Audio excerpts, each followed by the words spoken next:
Muy buenos días. Sean bienvenidos a esta nueva edición del programa Las Verdades de Miguel en Televisión. He leído con mucha preocupación la matriz de opinión que se viene creando con base a las informaciones y opiniones expresadas por mí en las dos últimas ediciones de La Verdad de Miguel. Yo quiero hablar de esto. Créanme que me duelen demasiado lo que se comenta injustamente de mi persona. Pero recuerdo una frase de Gabriel García Márquez que me viene al pelo. Dice así: aunque se sufra como un perro, no hay mejor oficio que el periodismo. No dudo que son muchos mis detractores y los tarifados que abundan en las redes sociales, aprovechando la oportunidad para quebrantar mi credibilidad casi inexpugnable a través de todos estos años, a pesar de la intolerancia manifiesta. No obstante, hay lectores, la mayoría, que actuando de buena fe han creído las consejas que ruedan por allí, afirmando que manipulo la información a favor del gobierno. Sépase que a favor de nadie, he estado yo en esta profesión. Nunca, ni a favor del gobierno, ni a favor de la oposición. Para los chavistas soy opositor, fíjense ustedes, y para los opositores soy chavista. ¿Qué me puedo quejar? Mayor equilibrio no puede existir. A continuación, voy a transcribir literalmente un mensaje que me hizo llegar un lector llamándome a la reflexión.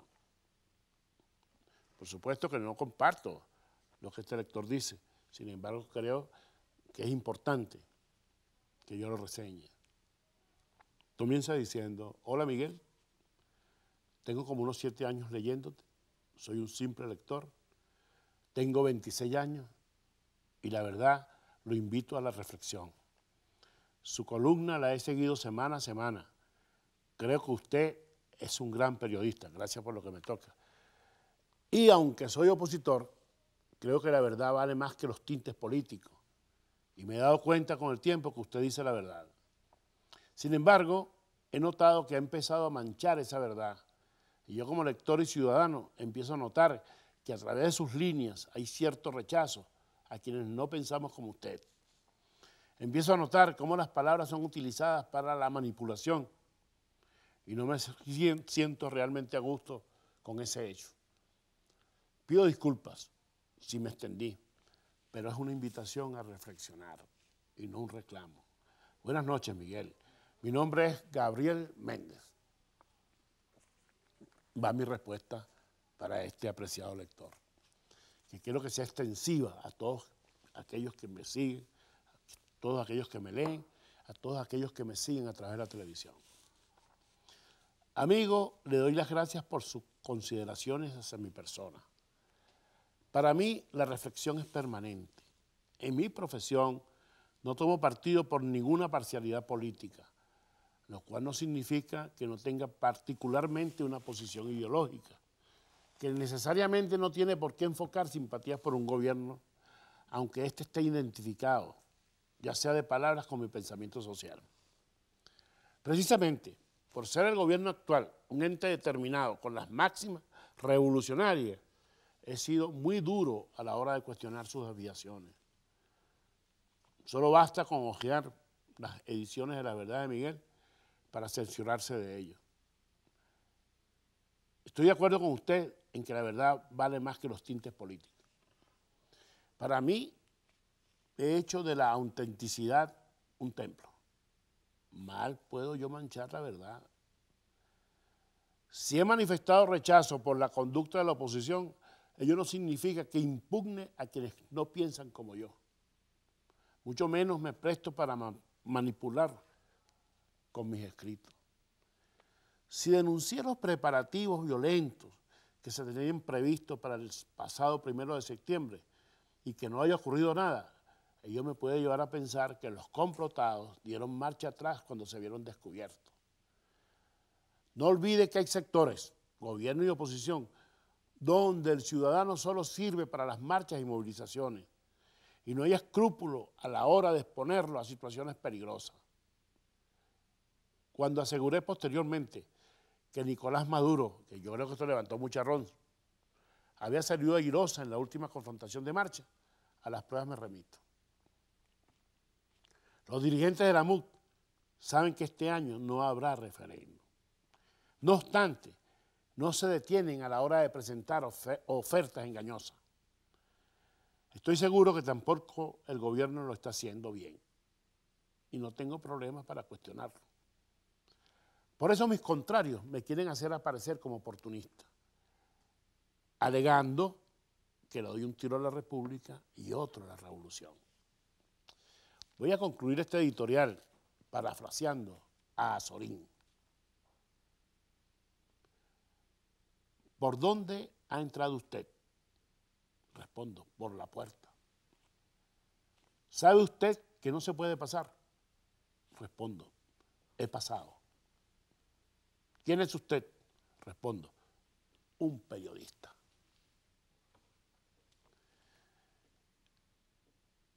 Este es un día especial. Un día especial porque dice el tango que 20 años no es nada, pero 24 programas no es nada.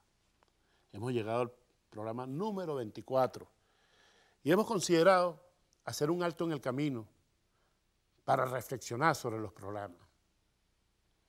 Y que nada mejor para reflexionar que pasando secuencias de esos 24 programas, las secuencias más interesantes o que consideramos interesantes, pero que quedan a criterio de ustedes. Ustedes son los que van a decir qué bueno ha sido la verdad de Miguel en televisión, o en caso contrario van a decir que no lo creo, qué malo han sido las verdades de Miguel. Para mí, de verdad les digo, les confieso, cómo me gustaría ver una velita aquí con 24 velas, una torta mejor dicho. Pero no es el caso. Como en el tango, 20 años no es nada. Bueno, 24 programas no es nada. Para nosotros, que hemos puesto un cerro, como dicen, que nos ha costado en estos tiempos tan duros, tan difíciles, donde, no sé, ya hemos ido rompiendo el hielo, lo hemos ido rompiendo, ya los invitados vienen, aceptan. Pero cuando comenzamos, no. Todo el mundo le tenía miedo a las verdades de Miguel, ahora no. Ahora se están dando cuenta que el programa es distinto, que el programa es diferente, y por eso los dejo, pues, con este resumen de estos 24 programas. Disfrútenlo.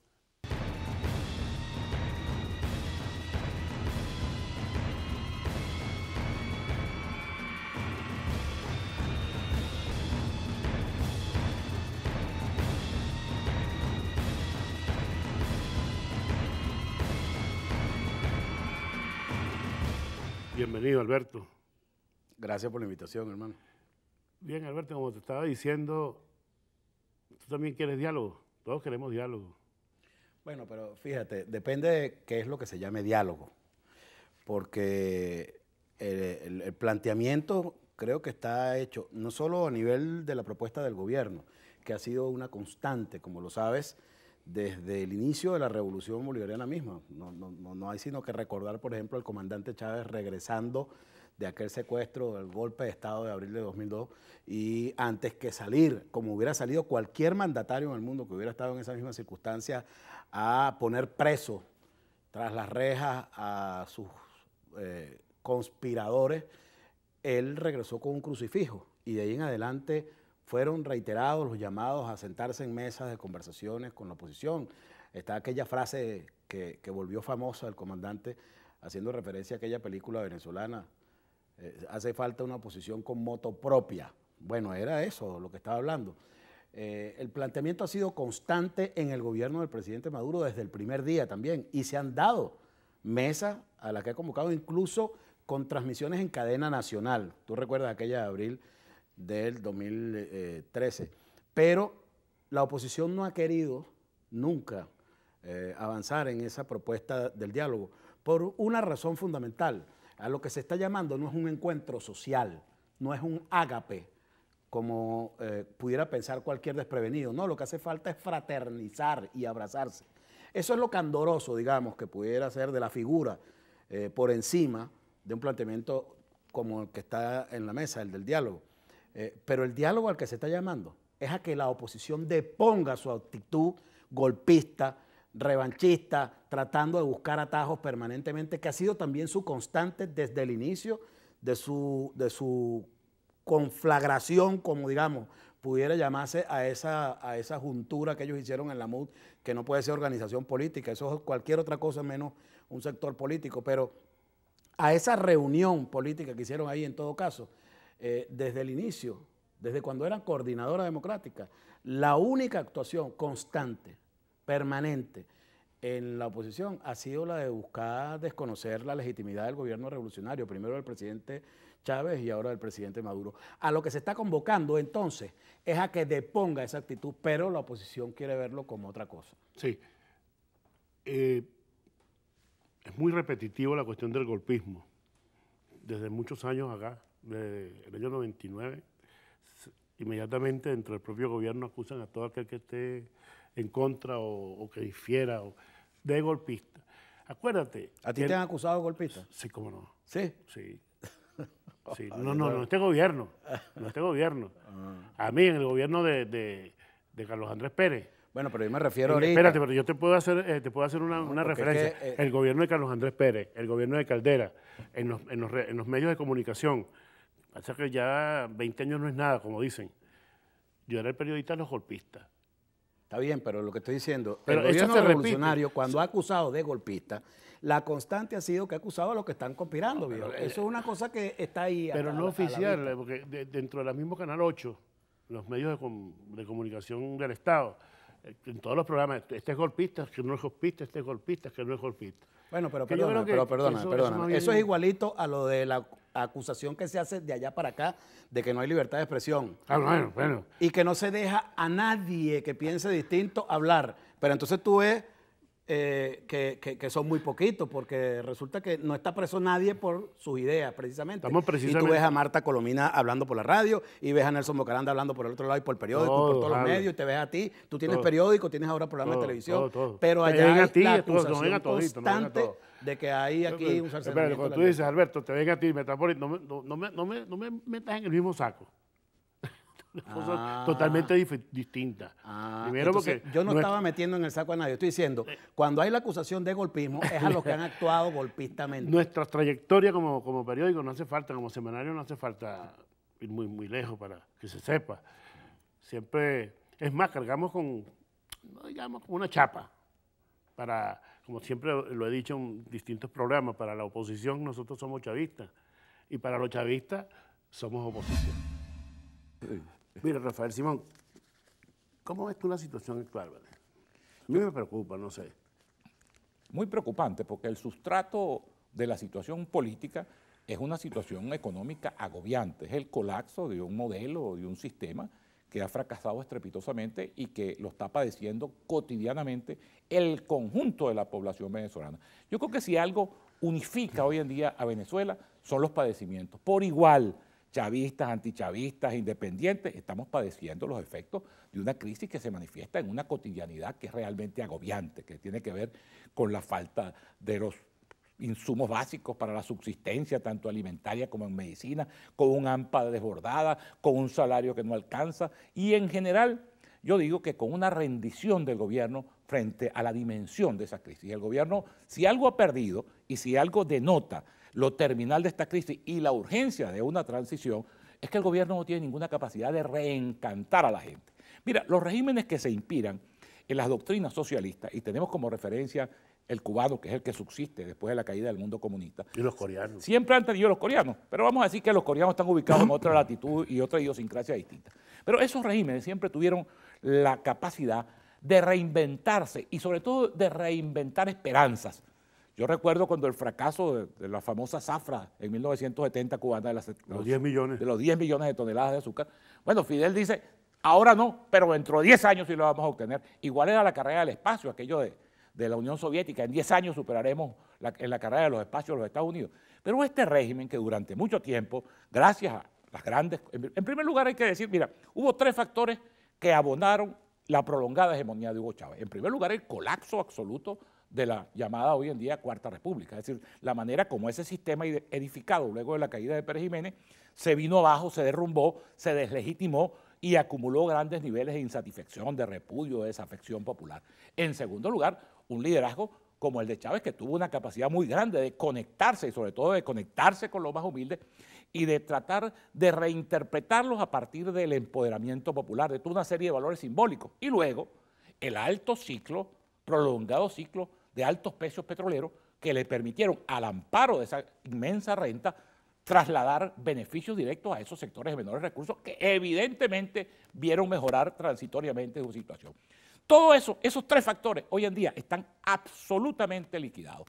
En primer lugar, porque la gente al comparar, porque todas las cosas que nosotros tenemos en buena medida son cosas viejas profundizadas. Había corrupción en la Cuarta República, hoy la corrupción está multiplicada. Había pobreza en la Cuarta República, hoy la pobreza está profundizada. Habían déficits democráticos entonces, no tan notorios, porque había una democracia de respeto institucional y plural, ahora profundizada. En segundo lugar, el líder ya no está presente, por lo menos en el plano terrenal.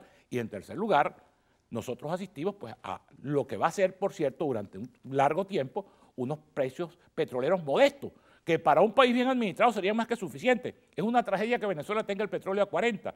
Cuando Chávez lo recibió en 1998, el presidente Caldera no llegó a tener el petróleo a más de $12. Es decir, pero estamos viviendo entonces el fracaso de los tres pilares sobre el que se edificó esta revolución, este proceso, como tú quieras denominar, todos estos 17 años de hegemonía política del chavismo, y estamos terminando, lamentablemente para el chavismo, yo creo que eso es una reflexión que se está haciendo el chavismo puertas adentro, en una catástrofe que amenaza no solamente con llevarse por delante el gobierno, llevárselo democráticamente por delante en medio de una gran impopularidad, sino incluso en liquidar lo que pudiera ser un proceso o un proyecto político, el PSV, el chavismo, que pudiera tener incluso viabilidad más adelante en la política venezolana. Desde hace aproximadamente 15 años, ya comenzando el gobierno de Chávez, se comenzó a manejar la idea fuera de Venezuela de que éramos o que somos un narcoestado. Yo lo denuncié varias veces, en el sentido que se preparaba ese tipo de acusación contra Venezuela. Hacernos ver que nosotros somos un país, bueno, el non plus ultra del narcotráfico. Recientemente hubo el decreto Obama. Correcto. Me gustaría saber, porque creo que se te mencionó. Desde el 2008. 2008. Y me incluyeron en la lista. ¿Y por qué? Primero por la relación con la FARC. Segundo, la acusación que me hace a mí como narcotraficante el señor Golir Magno, que es el narcotraficante que posteriormente está preso bajo la justicia venezolana, ¿no? 2010. 2010 es la inclusión mía junto a 4 venezolanos más, ¿no? Entonces, es una acción que se dio producto de la declaración de un narcotraficante que me acusa a mí de narcotraficante, que yo lo puse preso para hacer el trabajo de él. Y de mi relación con la FARC durante mi gestión como general, comandante de la 11 Brigada, en mis responsabilidades, en mi ejercicio militar, en la frontera colombo-venezolana, donde yo exigí a la FARC en ese momento salir del territorio nacional, recuperar ciudadanos venezolanos secuestrados, y para eso tenía que tener con ellos un diálogo. Claro. Entonces, esa relación que después sale reflejada en las computadoras, en los bombardeos que se dieron en los diferentes eventos de esa guerra que vive o que vivió el país vecino y que nos afectaba a los venezolanos tanto como al pueblo colombiano, o creo que hasta más, porque era una guerra interna de ellos y afectaba o afecta a toda la población venezolana, sobre todo la que está en la frontera colombo-venezolana, que es una frontera amplia, casi de 2.000 kilómetros. Bueno, yo asumí mi responsabilidad como soldado y eso me involucró en esa lista donde hasta ahora continúo. Sí.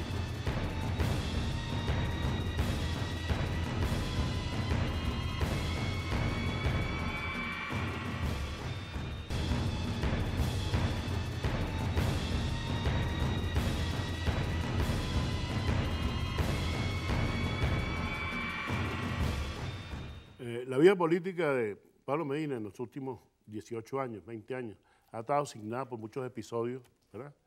Que los medios de comunicación, de una u otra manera, lo han presentado o lo han, quiero decir, sobredimensionado y anulando las informaciones que realmente tienen interés.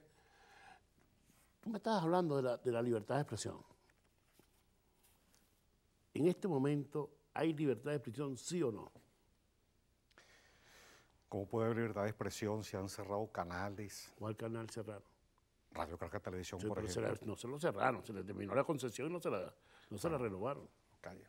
Pero, Pero dime si, de verdad, no le renovaron la concesión. bueno, pero ¿por qué no se la, como a otros? ¿Por qué no se la renovaron como Bueno, a pero otros? eso tiene otra cosa. Ah, bueno, pero ese es un vamos a seguir cierre. hablando de la libertad de expresión. Eso es un cierre. Muchos periodistas que han salido de programas de radio o programas de televisión por presiones del gobierno. Cantidad de periodistas que salen.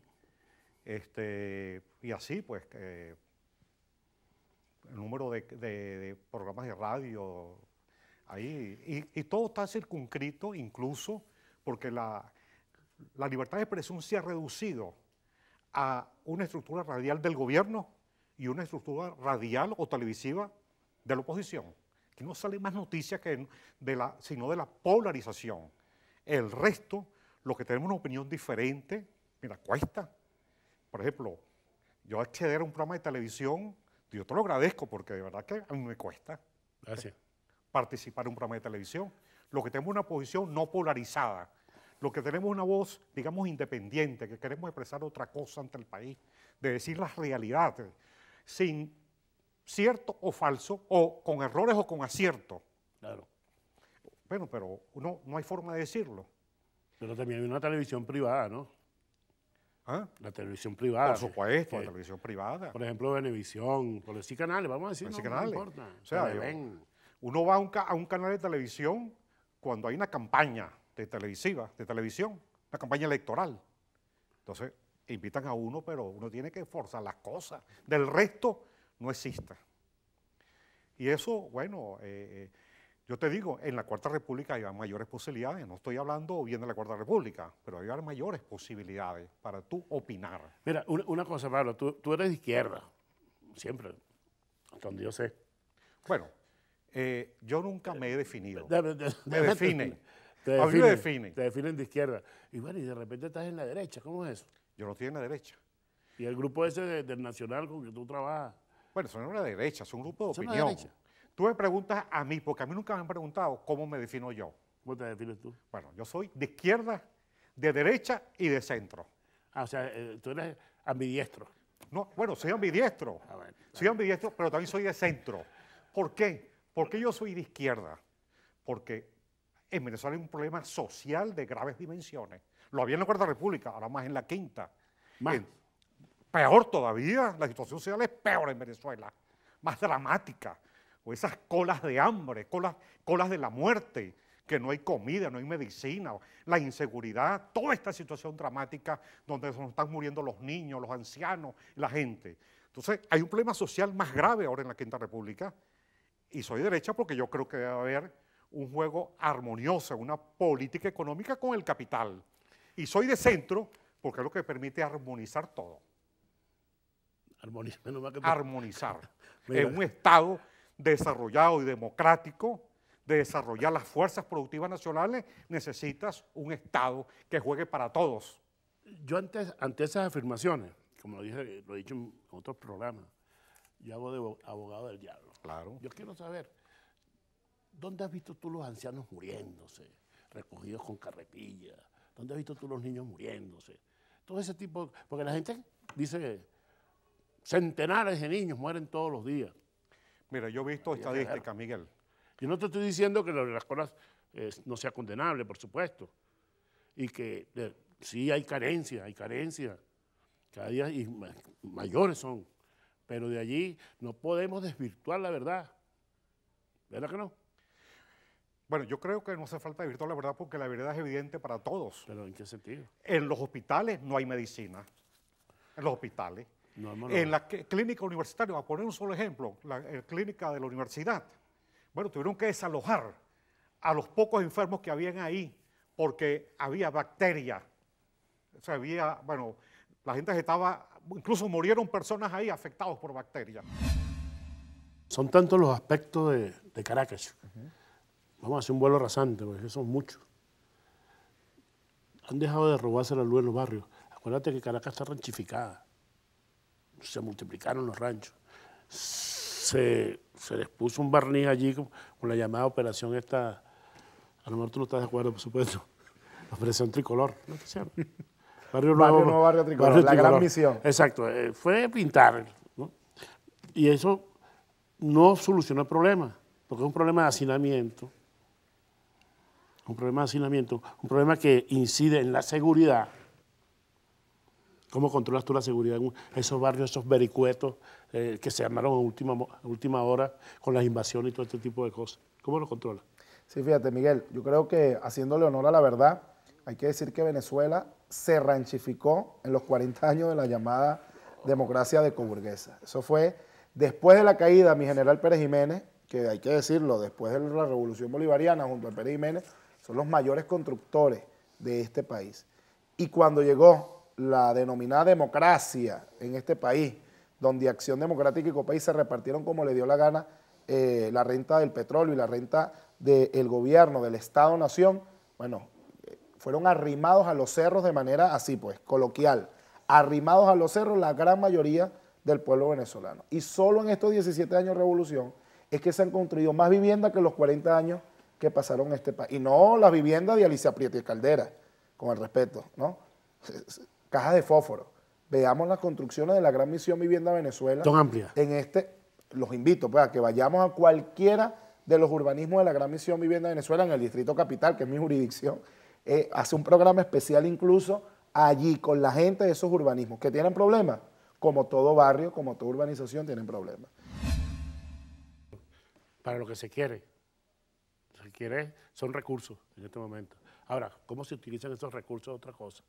Sí, pero cuando tú planteas, después de la inmensa cantidad de dinero que ha entrado al país producto de la renta petrolera, cuando tú planteas que el problema son de recursos, yo digo que el problema es de vergüenza, es de vergüenza, de autocrítica, de reconocer ante el país, manejé mal estos dineros, le fallé a Venezuela, allí es donde hay que ir. Ahí es donde hay que ir. Entonces, oye, y para malgastar los recursos del arco minero, para malgastarlo, para quemarlo, como se dice en economía. Claro. En vez de hipotecarte el futuro de la juventud endeudando al país. Y ahora vas a vender una reserva que pudiera servir para sacar el país hacia adelante. Pues yo estoy de acuerdo que hay que utilizarlo para sacar el país hacia adelante, pero no para que lo administren quienes no han sabido administrar la cantidad de recursos que han estado presentes en su gestión. Entonces, si nos agarra el chingo, nos agarra sin nariz, porque ¿quiénes van a administrar? Los que vienen, estos que están ahora, que es más del pasado. Bueno, mira, pasado, futuro, el pueblo venezolano tiene que garantizar, el pueblo venezolano.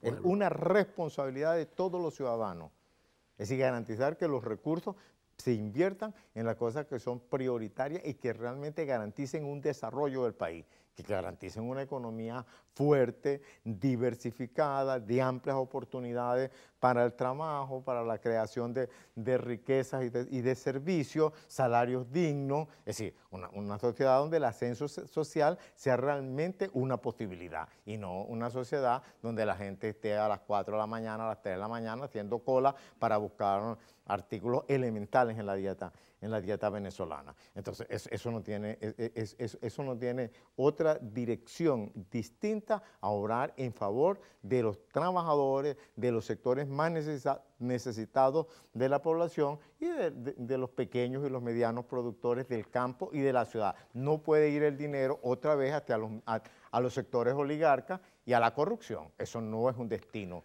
de los dineros que le toca administrar al Estado venezolano.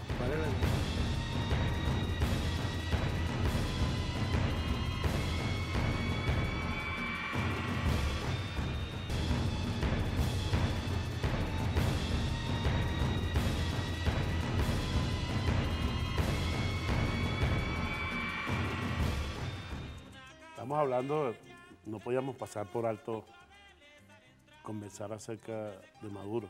Le ha tocado dura, ¿verdad? Maduro ha enfrentado la guerra económica, la guerra mediática, una guerra que viene de diferentes puntos del planeta, desde Tel Aviv a Madrid, de Nueva York a París, los periódicos españoles, las grandes corporaciones, un club de expresidentes que se han armado también para atacar la revolución bolivariana, pero Maduro peleando con un peso completo ahí está en el medio del ring. Yo pienso, Miguel, que Maduro fue el hombre ideal que nuestro comandante, el máximo líder, dejó encargado de esta situación y ha sido exitoso en cuanto que los programas sociales han avanzado, ha enfrentado esta guerra implacable y ahí está Nicolás Maduro. Y también quiero decirte que irrespetar a Nicolás Maduro es irrespetar la memoria y la imagen, el legado del comandante Chávez. Un hombre que no andaba buscando la presidencia de la República, que nunca hizo campaña por eso, y en una circunstancia trágica, terrible para nosotros, recibe esa misión y la ha llevado adelante, de la cual tengo la seguridad saldremos exitosos.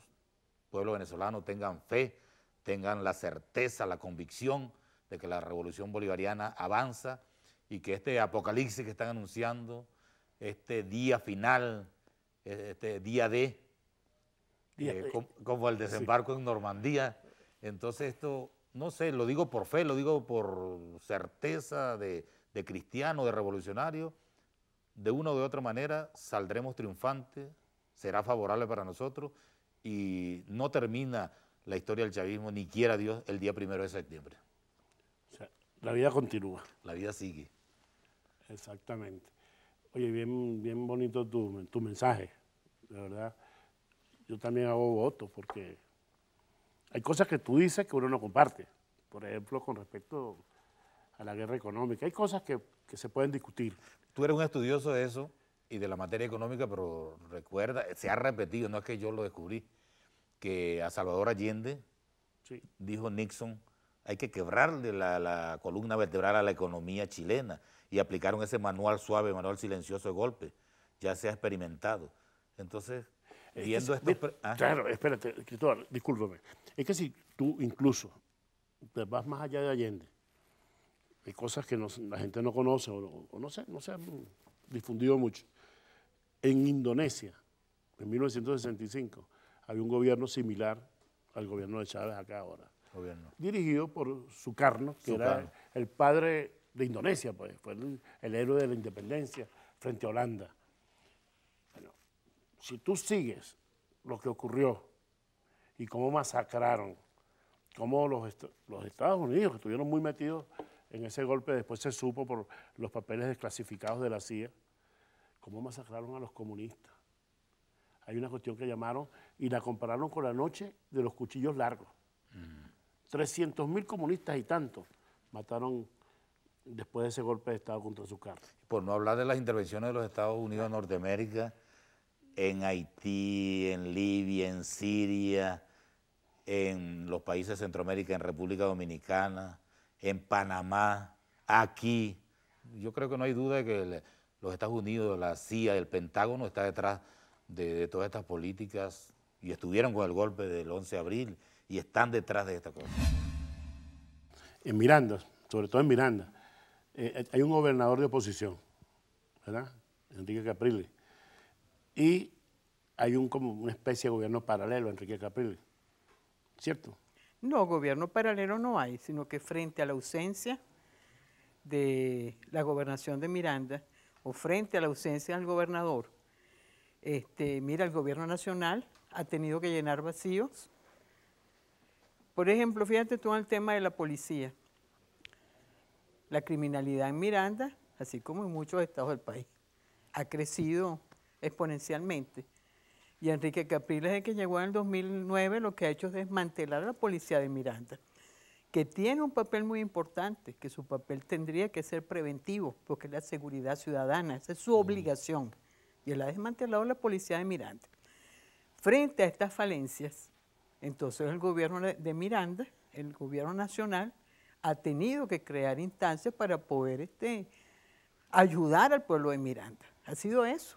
¿Y no se parece que es similar a lo que ha ocurrido en su momento en el Zulia, cuando se creó la corporación tal para enfrentar a Manuel Rosales, o No, el mismo Corpo gobierno paralelo no, que hay en Lara? No. Corpo Zulia tenía muchísimo más tiempo, así como estaba en los estados andinos, así como Sí, estaba pero en los estados tenía mucho llaneros. poder, mucho poder. Bueno, yo creo que el Zulia se lo merecía, ¿no? Darle una atención especial. Y trabajó de la mano cuando nosotros estuvimos en el gobierno con Arias Cárdenas, trabajamos de la mano con Arias Cárdenas. ¿Y el Distrito Capital? Distrito Capital, ¿con Sí. qué? Le pusieron un jefe de gobierno del Distrito Capital. Un jefe del gobierno del Distrito Capital, sí, pero Sí, creo pero que no está tiene por- la misma... No, pero entonces, No tiene la misma dimensión, por ¿para ejemplo, qué que tenemos a tiene... Antonio Ledesma entonces? No, pero es que no tiene la misma dimensión que tiene, por ejemplo, Corpo Miranda, que se ha dedicado fundamentalmente a los temas de infraestructura, con un proyecto que va desde el estado Aragua y pasa por todo el estado Miranda hasta llegar a Barlovento. Porque los familiares de estos privados de libertad que me están viendo en este programa hoy saben que nosotros los recibimos a todos sin discriminación, con respeto, porque son familiares de personas privadas de libertad. Y lo que podamos hacer para resarcir o restablecer una situación que pudiera ser violatoria o de infracción a la Constitución y a la ley, en esos casos lo hacemos, sin importar que sean de tal o cual parcialidad política. Yo creo que eso es lo importante, Sí, pero- Miguel, porque tú pudieras cuestionarme a mí si yo te dijera, oye, mira, pero tú no recibes a los abogados No, familiares no. de tal o cual privado de libertad, tú no haces tal o cual gestión, las hacemos hasta donde podamos realizarla No, yo estoy y de- serán los tribunales siempre, ¿verdad?, en base a un proceso justo, quienes determinen si son responsables o no de los delitos. Ahora, te termino rápidamente. La Defensoría ha mediado en no menos de 22 casos para lograr medidas humanitarias de personas que merecían una libertad condicional. Y tú lo sabes, desde tu amigo Raúl Baduel, nosotros mediamos para que se le diera el beneficio final que obtuvo, pero lo hicimos de una manera normal, o sea, es parte del trabajo. Mira, Ceballos cuando obtuvo la casa por cárcel, Ledesma, para nombrarte algunos, Jeremías Silva, Inesita, que llaman Inesita terrible, que estuvo muy enferma en su momento y se logró una medida humanitaria a favor de ella. Pudiera nombrarte muchísimos más casos de esos que tú me mencionas. Ahora, yo me hago una pregunta a veces, mira, y los 33.000 privados de libertad que están en estaciones de policía, que muchos de ellos no tienen juicio, muchos de ellos no han sido llevados en 4 o 5 años a una audiencia, muchos de ellos estando condenados están hacinados en un calabozo en una policía municipal o estadal. De eso los medios no hablan. ¿Por qué? Porque no son rentables, no tienen esa plataforma que pudieran tener los que son políticos. Y es allí donde yo digo que nosotros tenemos que volcar la vista de manera humana, ¿verdad? Si vamos a hablar de privado de libertad, a este sector de la sociedad tan vulnerable que ahorita es que la gente se está enterando que hay 33.000 privados de libertad en estaciones de policía, porque nosotros hemos colocado ese tema en el tapete junto con la Fiscalía, el TCJ, el Ministerio de Relaciones Interiores y Justicia, y te termino rápidamente, porque a mí me preocupa que el 30% de nuestras policías son custodios de esos presos en las estaciones de policía, en vez de estar en la calle combatiendo y reprimiendo el delito. Te he dicho rápidamente, yo me tienes tres rápidamente. Mira, yo, La que tú preguntas, no, espérate. Yo estoy de acuerdo, yo comparto tu criterio, lo que estás diciendo sobre el problema de los privados de libertad. Pero te pregunté, no para comprometerte como defensor del pueblo, sino tu criterio personal. Correcto. ¿Hay presos políticos en Venezuela o no hay presos políticos? No es que son diferentes, que aquí estos son más... No, quise un poco la Ajá, memoria pero para las ¿hay o nuevas no hay? generaciones. Yo creo que hay políticos privados de libertad procesados judicialmente por las razones que estamos viendo. Pero Algunos presos políticos. políticos privados, fíjate. Oye, hay presos son políticos, políticos no, presos. Son Oye. políticos, mira, yo no he utilizado esa frase. Son políticos sometidos a procesos judiciales. Pero es que te lo estoy calificando, son dirigentes políticos sometidos a procesos judiciales. Como en el pasado hubo dirigentes políticos, Sometidos a procesos judiciales. Puerta Ponte, Sometidos Prada, a procesos judiciales. etcétera, mucha gente. Claro, entonces, claro, la diferencia era que en aquella época, y vuelvo y te repito, civiles que presuntamente cometían delitos en el marco de su actividad política civil eran secuestrados por eso- 15, 20 años y procesados por tribunales militares. No sé si me sí, explico. sí, estamos de acuerdo, ese es Ajá. otro tema. Y sus familiares perseguidos y sus familias destruidas, porque aquí vamos a hablar claro. Yo no puedo Vamos a hablar dejar de claro olvidar después que vayamos. rápidamente. Vamos al corte y venimos. 5.000 desaparecidos, desapariciones forzadas por el Sí, Estado. estamos de acuerdo. Y 5.000 acribillados muertos porque el Estado propuso esas violaciones de derechos humanos. Masacres como la de Cantaura, Yumar, el Caracazo. No podemos hacer borrón y cuenta nueva con esa historia. Nadie está haciendo cuento con borrón y cuenta nueva. Claro. Mucho menos. Yo digo las nuevas generaciones que no conocen no conocen, estos temas. no conocen. Vamos a compromisos y al regreso Ahí vamos, ahí seguimos seguimos. echándole leña en el fuego. Bueno. Más leña que fuego.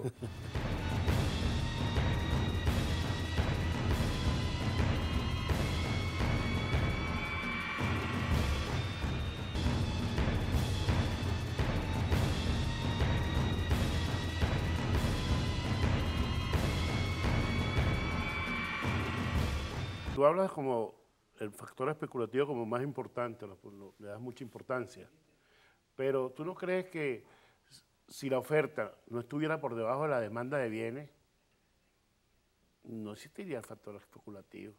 O sea, mejor dicho, si estuviera por encima, si hay mayor oferta, ¿verdad?, de bienes Sí. que satisfaga la demanda, ¿quién va a especular?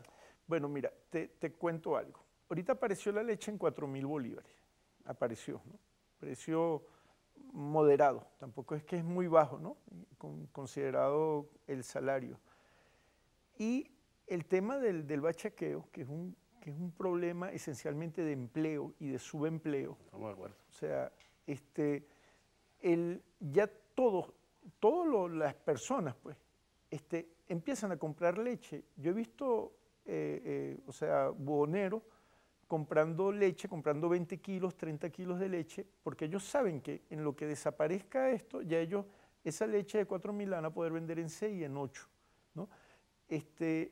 Fíjate que esa especulación, ese acaparamiento para especular por un problema social, que es un problema de empleo y de subempleo, de salarios bajos, sí afecta, porque entonces la oferta tendrías que inundar, imagínate cómo debería estar la producción de leche, porque con que cada buhonero se haga de 20 kilos de leche, 20, 30 kilos de leche, y espere un mes con esos 20, 30 kilos de leche, al mes lo vas a poder vender al doble de precio. Entonces la especulación sí puede llegar a jugar un papel importante, sobre todo en nuestras economías, que son economías pequeñas, son economías caracterizadas por presencia de oligopolios y monopolios. ¿Cuántos productores de leche en el mundo? La Nestlé te maneja el 80% del comercio de la leche. Pero, entonces, sí, ¿cómo tú vas a acabas de decir el algo. precio de la leche lo pone la Nestlé, evidentemente. Tú acabas de decir algo que yo considero que sería una de las raíces del problema,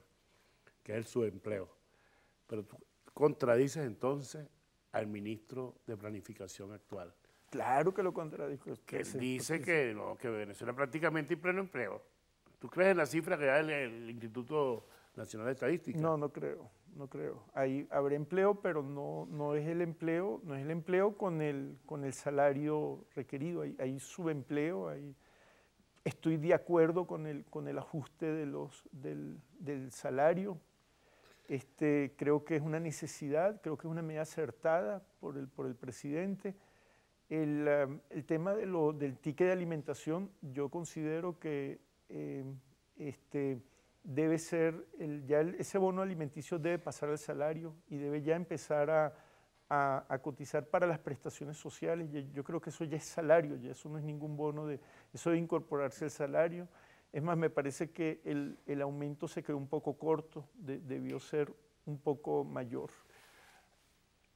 La falta de productividad de las empresas, yo me imagino, si asumen eso de que el bono pasa a ser salario, y la quebra un gentío, ¿no?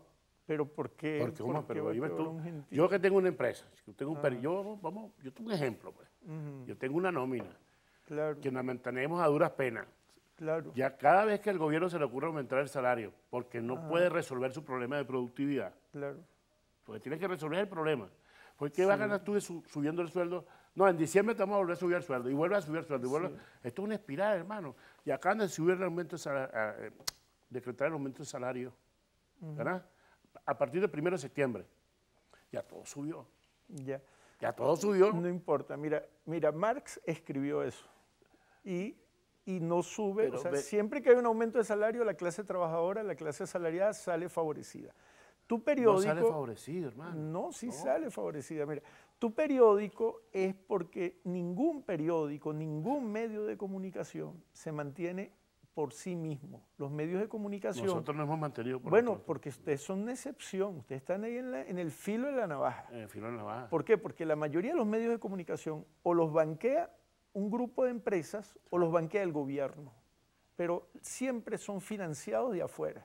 Nunca pueden llegar a autofinanciarse. Continuamos con Marco Díaz Orellana, el gobernador de Mérida. Somos nosotros los periodistas quienes estamos acostumbrados a dar tubazos. Sin embargo, el doctor Díaz Orellana, en el pasado segmento, nos dijo que nos iba a dar una primicia. Bueno, es decir, es algo que complementa un tanto. Fíjate que en la marcha nuestra del día jueves, que estuvimos allí acompañando al presidente, alguien me decía, no, porque tú sabes que yo hablé con el comandante Chávez y tal, y yo oigo ahora mucha gente repitiendo eso en diferentes escenarios que hablaron con el presidente. Bueno, en función a toda esta posición que yo fijé, que vuelvo a decirte que la intención era muy bonita, porque el tema, yo no discuto el por qué y el para qué. El por qué estaba claro, recuperaciones de tierra, la regularización de ella, el reencuentro de los venezolanos que tienen tradición agrícola y de lucha y que muchos de ellos se desmembraron y se vinieron a las grandes ciudades buscando más oportunidades y que el presidente lo dijo. Vamos a llevar a esa gente nuevamente, recapitulo, dándoles el famoso punto y círculo, ¿verdad? Que esa gente llegue y se reencuentre con su tierra porque tenga salud, buenas vías, oportunidades, darles educación, que los muchachos tengan sus escuelas allí. Bueno, el tema es el cómo. Y dejamos a esa gente sola, la dejamos botada, se vieron en la obligación de desmantelar los techos de las vaqueras, de canibalizar los tractores para poder medio vivir y los abandonamos allí y listo. Ahora ese es un saldo que gracias a Dios el presidente Maduro ha visto con muchísima objetividad y ha activado nuevamente el motor agropecuario. Pero yo pudiese decir cualquier cosa que yo haya hablado con el presidente Chávez, porque ahora mucha gente dice que habló con el presidente. Bueno, incluso hay uno por ahí que dice que Chávez le lloró en el hombro. Bueno, ok.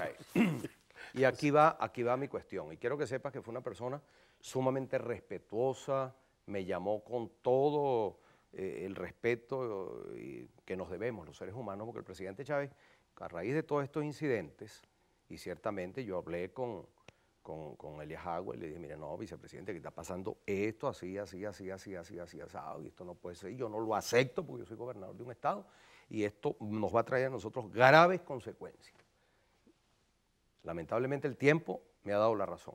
Aunque no se trata de buscar culpables, y quisiera hablar de eso, ¿qué debemos hacer para acompañar al presidente Nicolás Maduro a salir adelante en esta tormenta, especialmente en la alimentación, que es uno de los graves problemas y que además que es el proyecto y el horizonte que Venezuela tiene que tener como variables de competitividad, porque somos un pueblo de gente trabajadora? Es que el presidente Chávez en la noche, sabiendo que yo estaba en una posición bastante firme, me dijo, mira, Orellana, vamos a hacer una cosa. Te va a llamar una persona de mi más alta confianza y estima que no tiene nada que ver con el mundo político. Y es una persona a quien le puedes contar con lujos de detalle cada uno de los elementos. Lo que sí te pido es una cosa. Póngame con argumentos, con cifras, con números, todo lo que usted me relate allí, yo lo voy a someter a una evaluación. Y quien fue esa persona, y que vuelvo a reconocer que fue sumamente respetuoso conmigo, fue su hermano Ignacio Chávez, quien me llamó. Yo, mire, gobernador, lo estoy llamando de parte del ciudadano presidente, así, fui fulano de tal, e hicimos todo lo necesario para mantener esa comunicación. Se trajeron los informes a Caracas, le expliqué, le di la cifra, y luego, una noche cualquiera, me llamaron, gobernador, mañana tal, una comisión, y va el presidente a hacer un aló presidente en el Hato Bolívar,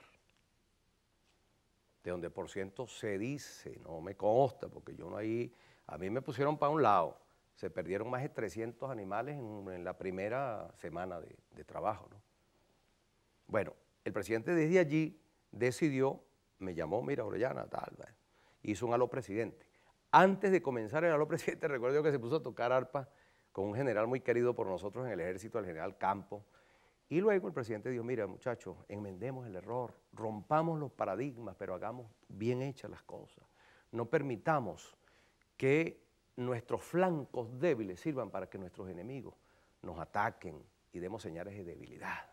Y yo recuerdo que decía él algo muy bonito, no le podemos pedir a un árbol de limón, Peras al olmo. No, como dijo el tercio aquel, peras al horno. Peras al horno. Bueno, dijo, hagamos las cosas bien hechas. Y allí el presidente Chávez regresó unos previos. Marco, te agradezco mucho. Te voy a despedir con un verso. Vale. Usted retó a, sí, un verso. a Cristóbal. Bueno, a Mérida me llamaste para que viniera a hablar con este gran periodista que es don Miguel Salazar. Este programa es candela, como dijo el tercio aquel. Por eso Venezuela siempre, los domingos, está pendiente de las verdades de Miguel. Hemos llegado al final del programa y se dan cuenta ustedes cómo se disfruta pues, ver esa secuencia de testimonios a través de todos estos 24 semanas, 24 domingos. Ustedes tienen la palabra. Los espero el próximo domingo.